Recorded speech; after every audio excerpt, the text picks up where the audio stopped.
हाइए, hello, प्रणाम, नमस्कार। पटना का जू घर से आप लोगों का वीडियो में स्वागत है। आज आए हुए हैं हम और हमारे पापा जो पीछे देख रहे हैं।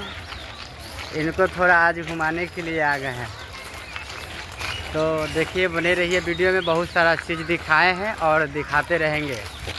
ये देखिए, बड़ा पूरा जो ग्राउंड है भरा पड़ा है, बहुत ज़्यादा, काफ़ी भीड़ रहता है और लोगों का यहाँ देखने का दृश्य देखने का उत्साह लगा रहता है और बड़ी सुंदर सुंदर दृश्य दिखाए हैं। और ये देखिए, अभी रास्ते पे हैं और आगे का सीन दिखाते हैं। हम और हमारे पापा जी का आज आए थे हॉस्पिटल में, लेकिन वो काम नहीं हुआ है, तो हम सोचे हैं कि चलिए आज जू यानी कि चिड़ियाघर दिखा दे, घुमा दे। यही एक पहचान रहता है और विशेष क्या।